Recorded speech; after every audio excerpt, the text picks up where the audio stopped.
mga kabanata. Nang panahong ang yaon ay iniunat ni Herodes ang kanyang mga kamay upang pahirapan ang ilan sa iglesia. At pinatay niya sa tabak si Santiago na kapatid ni Juan. At nang makita niya ito'y ikinatutuwa ng mga Hudyo, ay kanya namang ipinagpatuloy na hulihin si Pedro. At nooy mga araw na mga tinapay na walang libadura. At nang siya'y mahuli na niya, ay kanyang inilagay siya sa bilangguan at siya'y ibinigay sa 4 na tiga-4 na kawal upang siya'y bantayan, na inaakalang siya'y iharap sa bayan pagkatapos ng Paskwa. Kaya nga't si Pedro ay iningatan sa bilangguan. Datapwat, ang iglesia ay maningas na dumalangin sa Diyos patungkol sa kanya. At nang siya'y malapit ng ilabas ni Herodes, nang gabi ring yaon ay natutulog si Pedro sa gitna ng 2 kawal, na nagagapos ng 2 tanikala, at ang mga bantay sa harap ng pintuan ay nangagbabantay ng bilangguan. At narito, tumayo sa tabi niya ang isang anghel ng Panginoon, at lumiwanag ang isang ilaw sa silid na kulungan, at tinapik si Pedro sa tagiliran, at siya'y ginising, na sinasabi, "Magbangon ka madali," at nangalaglag ang kanyang mga tanikala sa kanyang mga kamay. At sinabi sa kanya ng anghel, "Magbigkis ka, at itali mo ang iyong mga panyapak," at gayon ang ginawa niya. At sinabi niya sa kanya, "Isuot mo sa iyo ang damit mo, at sumunod ka sa akin." At siya'y lumabas at sumunod, at hindi niya nalalaman kung tunay ang ginawa ng anghel, kundi ang isip niya'y nakakita siya ng isang pangitain. At nang kanilang maraanan na ang una at ang pangalawang bantay, ay nagsirating sila sa pintuang bakal na patungo sa bayan.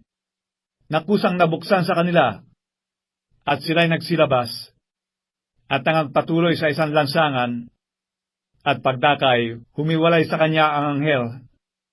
At nang si Pedro ay pagsaulian ng isip, ay kanyang sinabi, "Ngayon nalalaman kong sa katotohanan ay sinugo ng Panginoon ang kanyang anghel, at iniligtas ako sa kamay ni Herodes at sa buong pag-asa ng bayan ng mga Hudyo." At nang sila'y makapagnilay na, ay naparoon siya sa bahay ni Maria na ina ni Juan na may pamangkat na Marcos, na kinaroroonan ng marami nang nagkakatipon at nagsisipanalangin.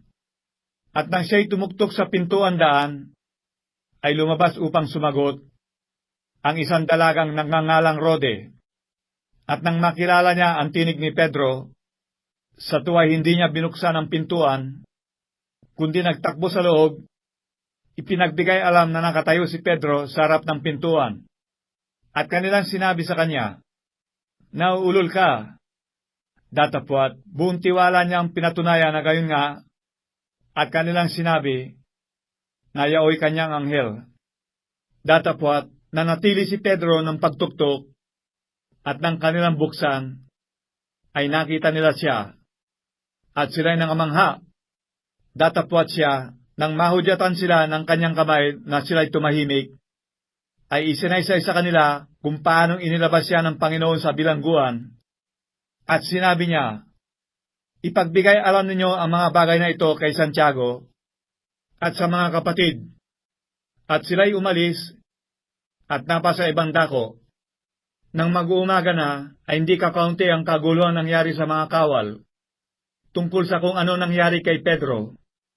At nang siya'y maipahanap na ni Herodes at hindi siya masumpungan, ay siniyasat niya ang mga bantay at ipinag-utos na sila'y patayin. At siya, buhat sa Judea, ay lumuson sa Cesarea at doon tumira. At galit na galit nga si Herodes sa mga taga-Tiro at taga-Sidon. At sila'y nangagkaisang pumaroon sa kanya. At nang makaibigan na nila si Blasto, na katiwala ng hari, ay kanilang ipinamanhik ang pagkakasundo, sapagkat ang lupain nila ay pinakakain ng lupain ng hari. At isang takdang araw ay nagsuot si Herodes ng damit hari, at naupo sa luklukan, at sa kanila'y tumalumpati, at ang bayan ay sumigaw, "Tinig ng Diyos, at hindi ng tao."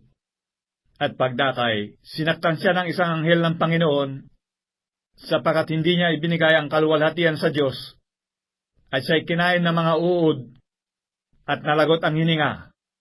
Datapwat, lumago ang salita ng Diyos at dumami. At nagbalik na galing sa Jerusalem si Bernabe at si Saulo.